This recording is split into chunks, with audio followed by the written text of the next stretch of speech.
రాహుల్ గాంధీ గారు రాజ్యాంగము ఇవాళ మీడియా స్వేచ్ఛను హరించమన్నదా, వ్యక్తి స్వేచ్ఛను హరించమన్నదా?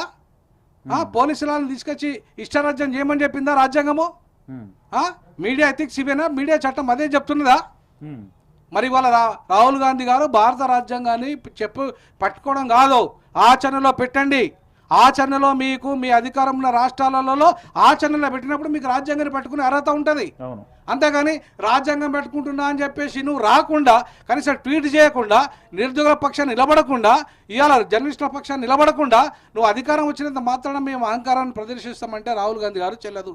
ఈ దేశంలో మీకు ఇప్పటివరకు ప్రతిపక్ష హోదా ఉంది, 10 ఏళ్ళు దాటినా కూడా ప్రతిపక్ష హోదా ఇచ్చారు ప్రజలు. నీకు అధికారం కల్లా అవుతుంది. ఇట్లాంటి ముఖ్యమంత్రులు ఉంటే మీకు అధికారము దేశంలో ప్రధానమంత్రికి రావడం అనేది ఒక కలగా భావిస్తున్నాం. కలగా అవుతుంది మీకు. మీరు రాహుల్ గాంధీ గారు ఇప్పటికైనా స్పందించండి. రాహుల్ గాంధీ గారు మీరు ఈ రాష్ట్ర ముఖ్యమంత్రిని మారుస్తారా? మా పిల్లలకు న్యాయం చేస్తారా? ఈ రాష్ట్రాన్ని ఇవాళ మీకు ద్వేషం లేకుండా ఇవాళ ప్రేమతో చేస్తారా, లేదా ప్రతిపక్షాల మీద ద్వేషము? మనం చేసిన తప్పేంటి?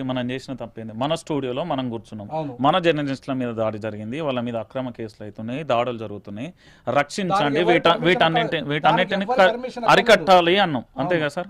మనం చేసిన దానికి ఇప్పుడు పోలీసులు బూట్లతో స్టూడియోలోకి వచ్చారు. అవును, ఇది ఎట్లా చూడొచ్చు సార్? అదే నేను ఏమంటానంటే, పోలీసు చట్టాలు తెలివై వాళ్ళు అతిక్రమిస్తున్నారు వాళ్ళ చట్టాలను. వాళ్ళు ఏదైనా ఉంటే న్యాయస్థానం నుండి పర్మిషన్ తీసుకొని ఇడికి రావాలి.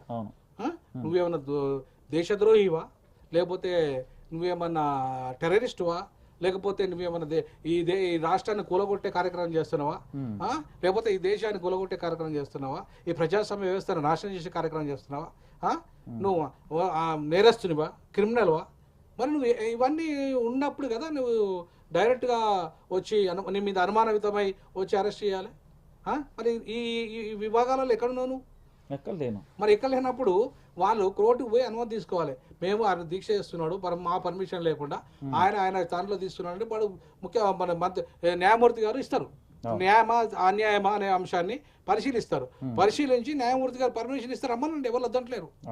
వచ్చేయమనండి, వచ్చేసి మొత్తం క్లోజ్ చేయమనండి, మొత్తం మీడియానే క్లోజ్ చేయమనండి. ఇష్టారాజ్యంగా బెదిరిస్తానంటే, భయపెడతానంటే ఇవాళ అంత చవటలుగా ఉన్నారా ఈ తెలంగాణ ప్రజలు? అంత తెలివి తక్కువ ప్రజల ఈ తెలంగాణ ప్రజలు? అంత చట్టం తెలియని ప్రజల ఈ తెలంగాణ ప్రజలు? అరే ఇవాళ నేను ఒక హైకోర్టు న్యాయవాదిగా, నేను ఒక ప్రొఫెసర్గా మొన్నటిదాకా డీన్ ఫ్యాకల్టీ ఆఫ్ లా ఉన్న వ్యక్తిని ఇవాళ నేను వచ్చి సంఘీభావం తెలపడానికి వస్తే ఇవాళ నువ్వు పోలీస్ అయిన ఎట్లా వస్తాడే నాకు అర్థం కాదు. ఏ అధికారంతో వచ్చిండని ఇక్కడ నేను ఓయి పోలీసు, అతను ఓయి పోలీసు అయితే ఏంది?